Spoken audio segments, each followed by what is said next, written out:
Journalist వార్తలలో విశ్వసనీయత అనే దాంట్లలో ఇవాళ చూసిన దాంట్లలో టాప్లో ఉన్నటువంటి కొన్ని దాంట్లలో ఉన్నటువంటి మా తులసీచంద్ గారిని మాట్లాడవలసిందిగా కోరుతున్నాం.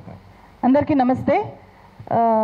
ఇట్లాంటి ఒక కార్యక్రమాన్ని నిర్వహిస్తున్న తెలంగాణ క్రాంతిదల్ పృథ్వీరాజ్ గారికి ధన్యవాదాలు. మనమందరం కూడా ఈరోజు ఇక్కడికి సార్కి సంఘీభావం తెలియజేయడానికి వచ్చాము. బట్ నేను ఒకే ఒక క్వశ్చన్ అడగాలి అని అనుకుంటున్నాను. How dare you TDP, how dare you TDP to post like that, how dare you TDP to troll like that. లిటరల్గా తెలుగుదేశం పార్టీ ప్రొఫెసర్ నాగేశ్వర్ గారిని ట్రోల్ చేసింది, దారుణంగా ట్రోల్ చేసింది. ఒక ట్రోల్ పేజ్ స్థాయికి Telugu Desam party official Twitter handle దిగజారిపోయింది. ఎంత ధైర్యం ఉంటే, ఎంత బరితెగించిపోతే, ఎంత దిగజారిపోతే ఒక ట్రోల్ పేజ్ స్థాయికి Telugu Desam party official Twitter handle దిగజారిపోతుంది. ఒక ట్రోల్ పేజ్ లాగా ఎలా మారిపోతుంది. ఒక రాజకీయ పార్టీ కండువాని ఒక ప్రొఫెసర్, ఒక గౌరవనీయ వ్యక్తి ఆయన మెడలో వేసి అవమానించాలి అంటే మీరు ఏ స్థాయికి దిగజారిపోయి ఉండాలి. How dare you to do like that. జర్నలిస్టులను మీరు కొనేయచ్చు. నేను రీసెంట్గా చేసిన వీడియోలో చెప్పాను, వాళ్ళ దృష్టిలో రెండు రకాల జర్నలిస్టులు ఉంటారు. ఒకరు వాళ్ళు కొనేయగలిగిన వాళ్ళు, రెండో వాళ్ళు కొనలేనప్పుడు వేరే పార్టీ కండువాల్ని వీళ్ళ మెడలో వేసి వీళ్ళు ఫలానా పార్టీ వాళ్ళు కాబట్టి వీళ్ళు చెప్పేదానికి విశ్వసనీయత లేదు అని చెప్పి వాళ్ళ క్రెడిబిలిటీని దెబ్బతీయడం. ఇక్కడ వాళ్ళు కొనలేని వాళ్ళు ఎవరైతే ఉంటారో వాళ్ళ మెడలో ఇట్లాంటి కండువాలు వేస్తారు. సో మీ అందరి ముందు ప్రొఫెసర్ గారికి నా రిక్వెస్ట్ ఏంటంటే, మీరు డిఫమేషన్ కేసు వేయండి సార్. అట్లా చేయడానికి వీల్లేదు. అది మన ఆత్మగౌరవాన్ని దెబ్బకొట్టడం. అంతేకాకుండా భవిష్యత్తులో ఏ జర్నలిస్ట్ కూడా ధైర్యం చేసి తన అభిప్రాయాలను లేకపోతే ఒక నిజాన్నో చెప్పకుండా చేయడానికి ఇట్లాంటి చర్యలు దారితీస్తాయి. చాలాసార్లు నాకు కూడా అదే అనుభవం అయింది. ఇదే సేమ్ టీడీపీ నుంచి వైజాగ్ స్టీల్ ఫ్యాక్టరీకి సంబంధించి నేను ఒక చాలా పెద్ద ఇన్వెస్టిగేటివ్ స్టోరీ చేస్తే, వైజాగ్ స్టీల్ ఫ్యాక్టరీ పోరాటంలో భాగమవడానికి అక్కడ ఒక ఆందోళన కోసం వెళ్తే, నేను అక్కడికి వెళ్ళగానే ఐవీఆర్ కాల్స్ చేశారు. ఆ తర్వాత టోటల్ టీడీపీ మీడియాని మొత్తం దించి, టీడీపీ సోషల్ మీడియాని మొత్తం దించి నా మెల్లో కండువా వేసి నా నుదుటిన వైఎస్ఆర్సీపీ జెండాలు అతికించి చాలా నీచంగా ట్రోల్ చేశారు. అయితే అంతకంటే దారుణం ఇప్పుడు అఫీషియల్ హ్యాండిల్స్ నుంచి చేయడం. వాళ్ళ ట్రోల్ ముఠా నుంచి అప్పుడు చేయించారు, ఇప్పుడు అఫీషియల్ హ్యాండిల్స్ నుంచి చేయించారు. సో నేను చేసిన అదే వీడియోలో నేను వైఎస్ఆర్సీపీని కూడా ఎక్స్పోజ్ చేశాను, టీడీపీని ఎక్స్పోజ్ చేశాను. ఏ రాజకీయ పార్టీ వైజాగ్ స్టీల్ ఫ్యాక్టరీని ఈరోజు అంత దయనీయమైన స్థితిలోకి దిగజార్చేశాయో అనే పూర్తి విషయాల్ని నేను ఫ్యాక్ట్స్తో, డాక్యుమెంట్స్ ఆధారంగా, అక్కడుండే వాళ్ళ వాయిసెస్ ఆధారంగా ఎగ్జిబిట్ చేస్తే అంత దారుణంగా చాలాసార్లు ఎలక్షన్స్ టైంలో కూడా అంతే.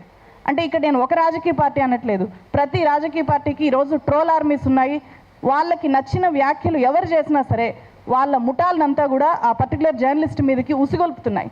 చాలా రాజకీయ పార్టీలు ఇదే చేస్తున్నాయి. ఇక్కడ వాళ్ళు వ్యవస్థీకృతంగా ఇట్లాంటి అటాక్స్ చేస్తుంటే మనం నిస్సహాయంగా ఉండిపోవాల్సి వస్తుంది. అరే ఎందుకు ఏపీ పాలిటిక్స్ గురించి మాట్లాడాలి అంటే నేను పదే ఆలోచిస్తాను. ఏపీ పాలిటిక్స్ గురించి ఒక వీడియో చేయాలి అంటే చాలాసార్లు ఆలోచిస్తాను. ఇది నిజంగా చెయ్యాలి, తప్పదు చేయక అంటేనే చేస్తున్నా. ఎందుకంటే ఇదే పరిస్థితి. ఏదైనా సరే వాస్తవం చెప్పాలి అంటే అక్కడ స్వీకరించడానికి రెడీగా ఉండరు. తెలంగాణలో లాగా కాదు. ఏపీలో ఉండేవి రెండే పార్టీలు. ఉంటే నువ్వు అక్కడుండు, లేకపోతే ఇక్కడుండు. ఉంటే నువ్వు అక్కడ ఉంటావు, లేకపోతే ఇక్కడ ఉంటావు. నువ్వు న్యూట్రల్గా ఉంటావు అని చెప్పి ఎవరు నమ్మరు అక్కడ. అంత దారుణమైన పరిస్థితిలోకి మీడియా దిగజారింది.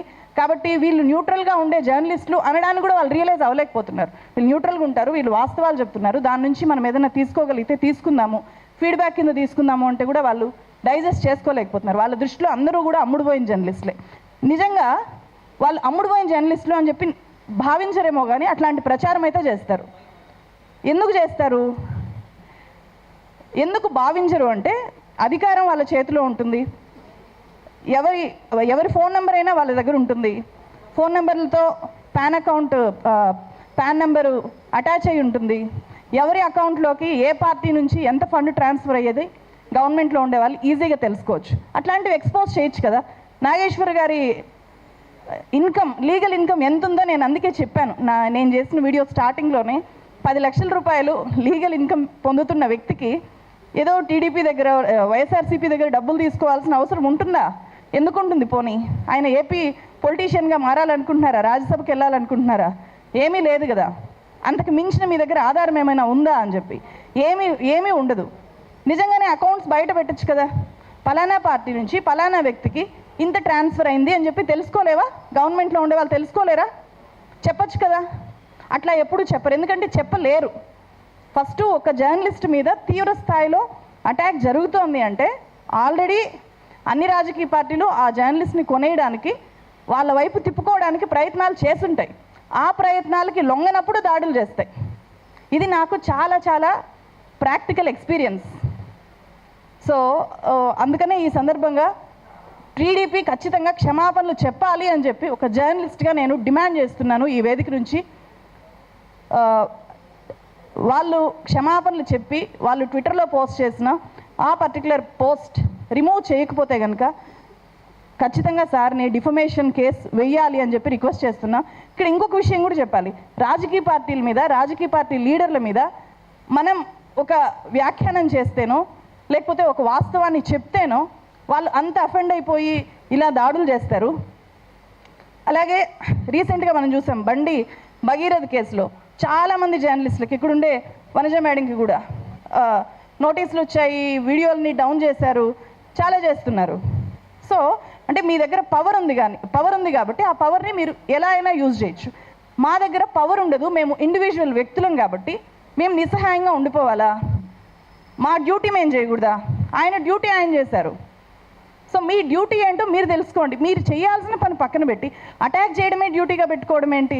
రాజమండ్రిలో పవన్ కళ్యాణ్ గారు మాట్లాడినప్పుడు కూడా ఆ మొత్తం అరగంట సేపు నాగేశ్వర్ గారి మీద మాట్లాడాల్సిన అవసరం ఉందా? ఒక రాష్ట్ర డిప్యూటీ సీఎంకి నాగేశ్వర్ గారి మీద మాట్లాడారు. నాగేశ్వర్ గారి మీద ఎందుకు ఈ స్థాయిలో ఫ్రస్ట్రేట్ అయి మాట్లాడుతున్నారు అని చెప్పి ఆ అరగంట మీటింగ్ కనుక మనం చూస్తే తమిళనాడు పాలిటిక్స్ ఆయన్ని చాలా ఇబ్బంది పెట్టేశాయంట.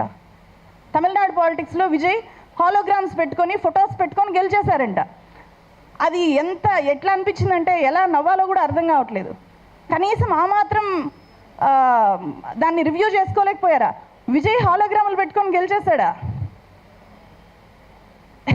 విజయ్ మక్కల్ ఈయక్కం అని చెప్పి ఒక ఆర్గనైజేషన్ 2009లో మొదలుపెట్టాడు ఆయన. ప్రతి విలేజ్ని టచ్ చేశాడు, ప్రతి విలేజ్లో వాలంటీర్స్ని బిల్డ్ చేశారు, పెద్ద నెట్వర్కింగ్ చేశారు. అసలు వాస్తవాల్ని పక్కన పెట్టేసి హాలోగ్రాములు పెట్టుకొని గెలిచేశాడు. నేను కూడా హాలోగ్రాములు పెట్టుకొని ఉండుంటే రోడ్ల మీదకి రాకుండా గెలిచిపోయేవాన్నేమో, ముఖ్యమంత్రి అయిపోయేవాన్నేమో అనే ఫ్రస్ట్రేషను కనిపించింది. దాన్ని కవర్ చేసుకోవడానికి, అంటే వాళ్ళ పార్టీలో వాళ్ళు కూడా అలా ఫీల్ అవుతున్నారంట. దాన్ని డైవర్ట్ చేయడానికి ఏమైనా ప్రొఫెసర్ నాగేశ్వర్ గారి ఇష్యూని వాళ్ళు ముందు పెట్టి వాళ్ళ వితిన్ ద పార్టీని ఒక యాక్టివేట్ చేయడానికి ఎప్పుడు ఒక్కొక్క మూమెంట్ కావాలి కదా. సో ప్రజా సమస్యల మీద మూమెంట్ చేయలేరు కాబట్టి ఇలాంటి ఒక ఇష్యూని ఏమైనా తీసుకున్నారేమో అని కూడా అనిపించింది నాకు. Thank you so much. Thank you. Andhra బిడ్డ, తెలంగాణ ఆడబిడ్డ అని చెప్తున్నా మా తులసి చంద్ అడుగుతున్నది మీ మీద, అంటే ఆంధ్రప్రదేశ్ రాజకీయాల మీద ఏదైనా వీడియో చేయాలంటే చాలాసార్లు ఆలోచించాల్సి వస్తున్నది. ఏమేమి అబాండాలు వేస్తారో, ఏం చేస్తారో, ఏం సంగతో అని చెప్పని ఇక్కడి నుంచి అడుగుతున్నా. హౌ డేర్ యూ అంటున్నది. ఒకసారి ఆలోచించండి, మీరు కూడా ఆలోచించండి. ఏ వార్తలైనా వాస్తవాలు ఎంత ఉన్నాయి, ప్రజలకు ఏది అనుకూలమో అది రిసీవ్ చేసుకోవాలి. ఆ పరిణితి పరిజ్ఞానం ఉండాలని చెప్పాల్సిన